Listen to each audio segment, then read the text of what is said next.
Oggi iniziamo il video da San Benedetto del Tronto, sono qua perché devo vedere alcuni vasi cinesi antichi. Siamo stati contattati da una privata o da una signora che ci vuole vendere alcune cose, e quindi nonostante sia domenica abbiamo fatto questa passeggiata ho colto l'occasione per fare una passeggiata a mia mamma che ha 84 anni, 86 anni, e a lei piace fare passeggiate in macchina. L'ho portata a mangiare in un ristorantino di pesce sul mare qui a San Benedetto. Ecco, ve la presento, mamma saluta. Saluta. E quindi adesso andiamo a vedere questi vasi alle 15 e poi alle 16 ho un appuntamento a Teramo per vedere un arredo di una antica casa di Teramo in dismissione perché purtroppo è stata colpita dal terremoto qualche anno fa. Quindi adesso vediamo se in queste case posso fare un piccolo video, se no poi farò alla fine della giornata un report conclusivo per dirvi comunque quello che ho acquistato e magari farvi vedere alcune foto delle cose che sono riuscito ad acquistare. Per il momento vi saluto e a presto.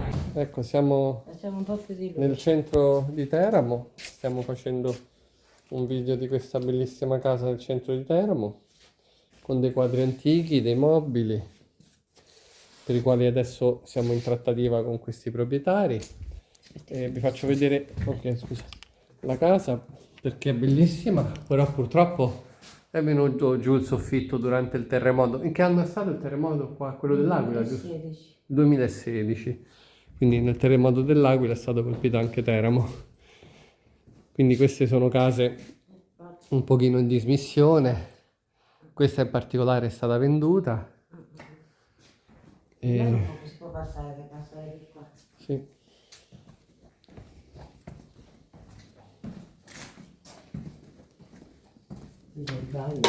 Il palazzo di che epoca è, signora? Il palazzo è del 1500, se non sbaglio, 1580, 90, una cosa del genere. Guardate che bel pavimento. Anche qui purtroppo il soffitto è danneggiato. Qui c'è del mobilio che sarà poi oggetto di un'offerta complessiva e questo insomma è il report di questo appartamento. Chissà se vi può interessare questo. Ma non Faccia vedere. Guardi di qua. Ma questi sono parte di cosa? È di una cosa che poi è stata distrutta perché noi avevamo una mansarda e il mio socio aveva fatto tutto un arredamento un po' strano. Se quella cosa lì... Questi vetri? Sì, questa... Ma questo è un mobile Art Nouveau, ma dov'è il resto? Dov'è il resto del mobile? Questo c'eravamo noi una mansarda sopra che adesso io ho ristrutturato e c'era la luce dietro. Ok, ho capito. Un gran casino. No, questo diciamo sono mobili che o sono perfetti o... E qui che c'era? Qui avevo prima una collezione di spille da cravatta, ne erano 300 che però ho venduto da Sotheby a Londra. Ah, ho capito. Molto bene. E poi ci ho messo queste cosine così antiche. Spille da cravatta? Sì. Di che epoca erano? 300, di tante epoche, ne erano 300. Addirittura la Sotheby a Londra? Sì. Va bene. Allora è sera, è domenica, sono tornato dal viaggio in Abruzzo, sono mediamente soddisfatto, ho comprato 2 vasi cinesi molto carini, ho visto un arredo a Teramo per il quale farò un'offerta a questa signora che mi ha ospitato a casa sua, poi stamattina ho visto invece un arredo prima di partire qui a Roma, via della Regina Margherita, anche in questo caso farò un'offerta, sono mobili soprattutto dell'Ottocento italiano, molto difficili da vendere, poco richiesti dal mercato. Ci sono alcuni quadri d'arte moderna, ma di pittori non particolarmente conosciuti, però anche in questo caso io farò un'offerta e poi vediamo la signora che dice. Quindi è stata una domenica interessante, come spesso accade quando vado nelle case dei privati. Adesso vi faccio vedere, faccio un breve giro conclusivo e vi faccio vedere quello che ho acquistato oggi ma anche nei giorni scorsi.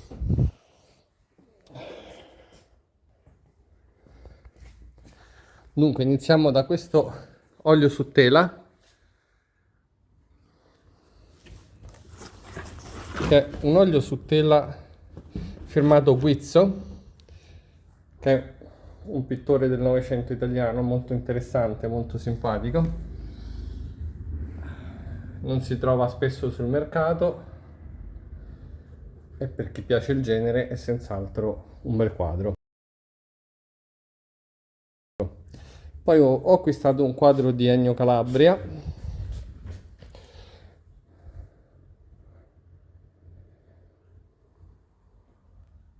da un privato che ce l'ha portato qui in negozio, è un pittore che conosciamo bene. C'è l'archivio proprio qui a Roma che mi sembra sia tenuto dalla sua segretaria. La contatteremo nei prossimi giorni per vedere se è possibile da archiviare quest'opera. Senz'altro sì. Dopodiché questo è il vaso che ho comprato oggi, è un vaso cinese molto bello, non è particolarmente antico, siamo nei primi del Novecento, è quindi in stile Ming, non è dinastia Ming, ma in stile fatto nel periodo Repubblica, quindi nel 1920 circa. Dopodiché vi faccio vedere un'altra cosa che ho comprato 2 giorni fa.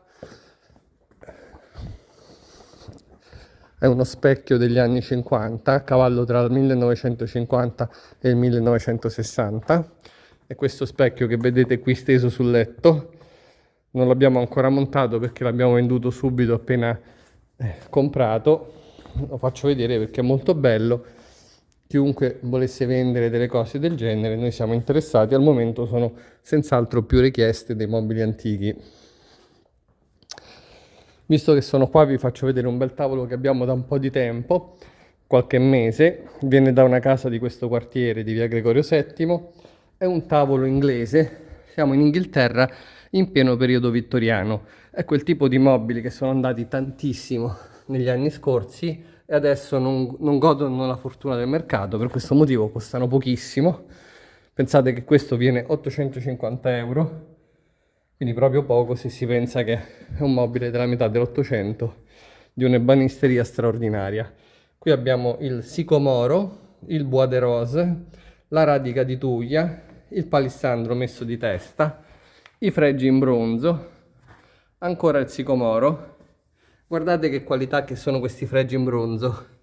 Questo è un tavolo con meccanismo a vela, quindi che si alza. Questo è un tavolo da pranzo così negli anni 80 costava un occhio della testa anche 10 milioni, oggigiorno viene 850 euro. Guardate che finezza, guardate che banisteria.